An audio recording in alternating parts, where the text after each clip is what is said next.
Meditation బ్రెయిన్‌ని ఎలా effect చేసుద్ది? సైంటిఫికల్‌గా మనం పార్ట్ 1లో చూసాం. ఇప్పుడు మన బాడీలో జరిగే కొన్ని హార్మోన్స్ గురించి క్లియర్ కట్‌గా మాట్లాడతాం. ఎప్పుడు చూసినా ఒత్తిడి ఫీల్ అవుతూ, ఆ! యాంగ్జైటీగా ఉంటూ, ఏ పని చేసినా సరే వెంటనే చిరాకు పడిపోతూ, ఇలానే జీవితం కొనసాగిస్తున్నారా? అయితే ఈ వీడియో మీకేనండి. So, welcome to the series science of meditation part 2. Welcome to our channel inner talks.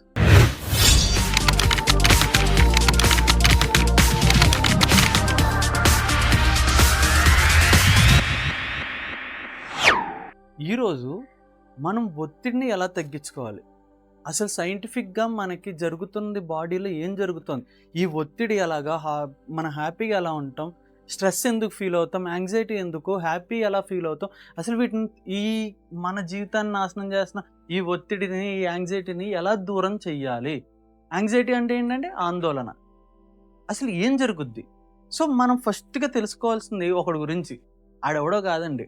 Hormone cortisol. ఇదేం జరుగుద్దంటే, మనం ఏ పనిలో అయినా సరే అనీజ్‌గా ఫీల్ అయినా, కొద్దిగా ఇబ్బందిగా ఫీల్ అయినా, ఈ హార్మోను మొత్తం ఎక్కువ శాతంలో రిలీజ్ అవుద్ది. ఎవరికైతే బాడీలో ఈ హార్మోన్ ఎక్కువ శాతంలో రిలీజ్ అవ్వుద్దో, వాళ్ళకి ఒత్తిడి, ఆందోళన ఎక్కువగా ఉంటది. సో, వాళ్ళు ఏ పని కూడా ఎక్కువ సేపు చేయలేరు. అండ్ చెయ్యాలనుకున్నా కూడా చిరాకుతో ఫీల్ అవుతారు. ఎంతో అనీజ్‌గా ఫీల్ అవుతారు. ఒత్తిడి వేరే వ్యక్తులు ఒకే పని కొద్దిసేపట్లో హ్యాపీగా చేసినా, వీళ్ళు అదే పనిని ఎంతో కష్టంగా ఫీల్ అవుతారు. ఎందుకంటే వీళ్ళ బాడీలో కార్టిజాల్ అనే హార్మోన్ ఎక్కువగా రిలీజ్ అవుతది. సో, దీన్ని ఎలాగా మెడిటేషన్ చేస్తే ఇయన్నీ మారిపోతాయా? మెడిటేషన్ చేస్తే ఈ హార్మోన్ తగ్గిపోద్దా అంటే, మెడిటేషన్ సైంటిఫికల్‌గా ప్రూవ్ చేసిన ఒక శాస్త్రము. అండ్ అలాగే ఇట్స్ సర్జికల్ కూడా.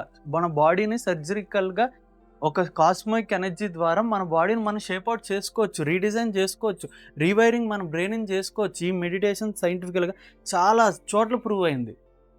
ఎలా మారిపోద్ది అంటే, ఇంకో దాని గురించి తెలుసుకోవాలి మనం. సెరాటోనిన్. ఈ సెరాటోనిన్ అనేది ఎందుకంటే, మీకు హ్యాపీగా, ఆనందంగా ఉండడానికి రిలీజ్ చేసే హార్మోన్. సో, సెరాటోనిన్ ఈ మెడిటేషన్ చేయడం వల్ల మన కార్టిజాల్ హార్మోన్ ప్రభావం మన బాడీలో తగ్గి, దాని రిలీజ్ కూడా తగ్గి, అంటే ఒత్తిడిగా ఫీల్ అవ్వకుండా కొద్దిగా తగ్గుద్ది. ఎప్పుడైతే ఈ కార్టిజాల్ మన బాడీలో ఎక్కువగా ఉంటదో, అప్పుడు మనం ఒత్తిడి అంత ఫీల్ అవుతాం. బట్ ఈ మెడిటేషన్ చేసినప్పుడు కార్టిజాల్ తగ్గుద్ది. కార్టిజాల్‌ది మనకు బ్యాలెన్స్ అయ్యి సెరాటోనిన్ మనకి మెడిటేషన్ చేయడం వల్ల కొద్దిగా రిలీజ్ అవుతూ మొదలవుతూ ఉంటది. మనం సడెన్‌గా మారిపోతున్నాం, సడెన్‌గా మనకు శాంతి కలిగింది అంటే, కార్టిజాల్ ప్రభావం మన బాడీలో తగ్గింది. ఆ బ్యాలెన్స్ తగ్గింది. ఆ హార్మోను మనకు తగ్గింది. సెరాటోనిన్ పెరిగింది. సో, మెడిటేషన్ వల్ల ఈ రెండిటికి చూసారా, స్ట్రెస్ నుంచి హ్యాపీగా ఎలా ఈజీగా మారారో? ఇది సైంటిఫికల్లీ ప్రూవెన్. అండ్ నెక్స్ట్ వచ్చేసి మన దాంట్లో మనం నర్వస్ సిస్టమ్ గురించి, న్యూరల్ నెట్వర్క్ గురించి దీని గురించి మాట్లాడాం. నాడీ మండల అంటారు వీటిని. Nervous system. అటానమిక్ నర్వస్ సిస్టమ్‌లో 2 విభాగాలున్నాయి. సింపథెటిక్ నర్వస్ సిస్టమ్ ఒకటి, next parasympathetic nervous system. Sympathetic nervous system అంటే ఫైట్ ఆర్ ఫ్లైట్. అంటే మన బాడీ యుద్ధానికైనా ఎళ్ళిపోద్ది, లేదంటే అక్కడి నుంచి బాడీ పారిపోవడానికైనా చూస్తది. దీని ఎందుకంటే ఇక్కడ ఎడ్రిలిన్ అనే రష్ ఉంటది మన బాడీలో. అది ఎక్కువైనప్పుడు మన బాడీ అయితే ఎటువంటి యుద్ధానికైనా రెడీ అయిపోతది. లేదంటే ఆ యుద్ధం నుంచి పారిపోవడానికైనా రెడీ అయిపోద్ది. ఇది fight or flight hormone. Parasympathetic అంటే మనం హ్యాపీగా ఉన్నప్పుడు మన బాడీ అంతా రిలాక్స్ అయ్యి హీల్ అవ్వడానికి ఉపయోగపడుద్ది. ఇది ఈ నర్వస్ సిస్టమ్ యాక్టివేట్ అవ్వాలంటే మళ్ళీ మెడిటేషనే కావాలి. మీరేంటి సార్ మమ్మల్ని మెడిటేషన్‌లో దింపడానికి అది ఇది చెప్పి మిమ్మల్ని మాయమాటలు చెప్తున్నాను అనుకుంటున్నారా? ఇది సైంటిఫికల్లీ ప్రూవెన్ కాబట్టి సూటిగా చెప్పగలుగుతున్నా. సో, మీరు ఈ మెడిటేషన్ వల్ల ఒకటి స్ట్రెస్ ఫీల్ అవుతున్న వాళ్ళు హ్యాపీగా ఉంటారు. Next rest and heal. మన బాడీని దానంతట అదే సర్జికల్‌గా మన బాడీ అందరూ చాలామంది అంటారు, సార్ మెడిటేషన్ చేయడం వల్ల నాకు తలపోటు పోయింది. టాబ్లెట్ ఏసుకోవాలి. నేను టాబ్లెట్ ఏసుకోకుండా 10 సంవత్సరాలున్నా, 15 సంవత్సరాలున్నా ఎందుకు అంటే, సరైన ధ్యానం చేసిన వాళ్ళకే. నేను మళ్ళీ చెప్తున్నా, ధ్యానం కాదు ఇక్కడ ఇంపార్టెంట్, సరైన ధ్యానం. సో, మన బాడీలో ఎక్కడైనా బ్లాకేజెస్ ఉన్నా, ఏదైనా సరే, ఏదైనా మనకి ఇబ్బంది కలిగినా చాలామంది స్ట్రెస్‌గా ఫీల్ అయ్యాను, నాకు హెడేక్‌గా ఉంది అనుకున్నప్పుడు కూడా మెడిటేషన్ చేస్తే ఆ కార్టిజాల్ ప్రభావం తగ్గి, సెరాటోనిన్ పెరిగి మీరు హ్యాపీగా ఉంటారు. ఇది సైంటిఫికల్గా మనం మెడిటేషన్ చేయడం వల్ల ఏం జరుగుద్ది అంటే ఇది జరుగుద్ది. నేను ముందరే చెప్పాను ఎమిగ్డలా గురించి. ఆ ఎమిగ్డలా ఏంటంటే భయం. సో ఆ భయం తగ్గాలి అంటే అది ఎక్కువ పెరిగిపోతూ ఉంటే మనకు అంత భయం అవుతూ ఉంటుంది. అది తగ్గాలన్నా మనకు ధ్యానమే కావాలి. సో నెక్స్ట్ వచ్చి హెచ్ఆర్వి, హార్ట్ రేట్ వేరియబిలిటీ. మన హార్ట్ కూడా చూసారా, స్ట్రెస్ ఉన్నప్పుడు జుమ్ జుమ్ అని చెప్పి ఆ శబ్దం మనకి వినిపిస్తుంది. స్ట్రెస్ ఫీల్ అయినప్పుడు, ఆందోళనగా ఉన్నప్పుడు, కన్ఫ్యూజ్డ్ స్టేట్లో ఉన్నప్పుడు నిర్ణయం సరిగ్గా తీసుకోలేము. ఎందుకంటే లాస్ట్ వీడియోలో చెప్పా, మన న్యూరాన్స్ పంపించే ట్రాన్సిషన్స్, థాట్స్ అనీజీగా ఉంటాయి. మన బ్రెయిన్లో కానీ, మన మనసు కానీ సృష్టించే థాట్స్ సరైన నిర్ణయం తీసుకోలేము. ఇప్పుడు మన హార్ట్ రేట్ కూడా పెరిగిపోతూ ఉంటుంది. దీనివల్ల బీపీ. మళ్ళీ ధ్యానమే ఉపయోగం దీనికి పరిష్కారం. ఎందుకు? ఇది నీ హార్ట్ రేట్ని ప్రశాంతంగా, పీస్ఫుల్గా ఒక మ్యూజిక్ రిథంలో వెళ్తున్నట్టు వెళ్తుంది. దాన్ని ఇన్నర్ హార్మోన్ అంటారు. సో ఆ స్టేట్కి రావాలంటే మళ్ళీ మీరు కూల్ అవ్వాలి.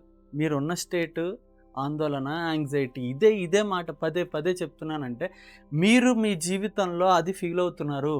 మీరు ఏ విషయాన్నైనా సరిగ్గా ఆలోచించగలిగితే మీ జీవితం మీరు అనుకున్నట్టు, మీరు క్రియేట్ చేసుకున్నట్టు మారుతుంది. సార్ నాకు ఏదో టెన్షన్ వచ్చి నేను అలా చేస్తాను బాబు, నాకు ఏదో అలా అనిపించి చేస్తానంటే అనిపించిందని సరైన నిర్ణయం తీసుకోకపోతే మరి ఆ నిర్ణయానికి వచ్చే కాన్సిక్వెన్సెస్ బాధ్యతలు మీరే కదా. అందుకే మెడిటేషన్ అనేది మీకు సైంటిఫికల్గా ఏం జరుగుద్దని మీకు తెలియజేయడానికి ఈ సిరీస్.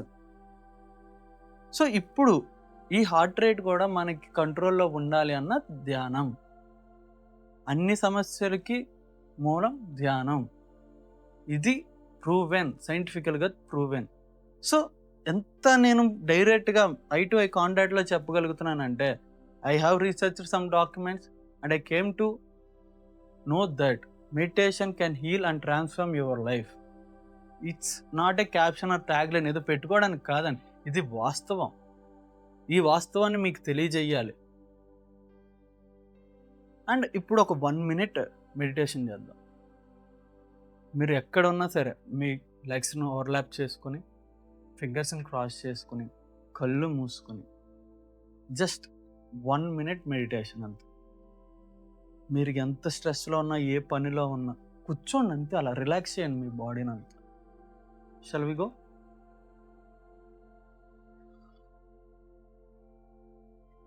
మీ దృష్టి మీ శ్వాస. ఏ ఆలోచన, ఏ ఒత్తిడి ఈ క్షణం మీది కాదు. మీరు ధ్యానం మాత్రమే చేస్తున్నారు. ఆ ధ్యానం మీ శ్వాసను మీరు గమనించడం.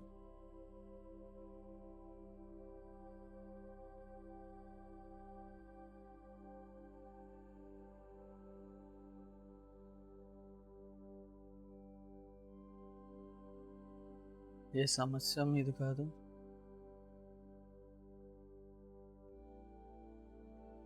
ఏ ఒత్తిడి మీది కాదు. మీరు సంతోషంగా ఉండటమే. ఇప్పుడు ఈ చేసే ధ్యానం మీ బ్రెయిన్ని రీవైర్ చేసి, శాంతిపూర్వకమైన న్యూరాన్స్ని యాక్టివేట్ చేసి,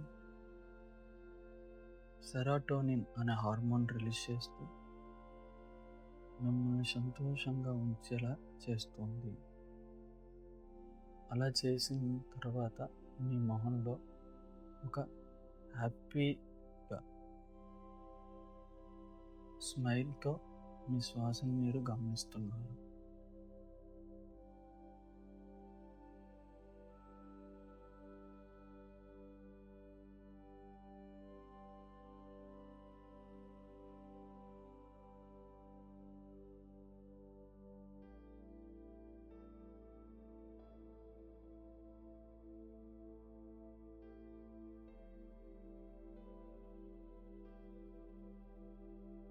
Last 10 seconds.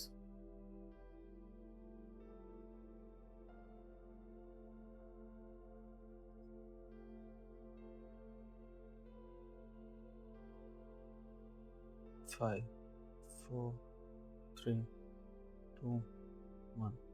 అలానే చిరునవ్వుతో మీ వేళ్ళని మీ కళ్ళు మీద పెట్టుకొని స్లోగా మీ కళ్ళు తెరవండి.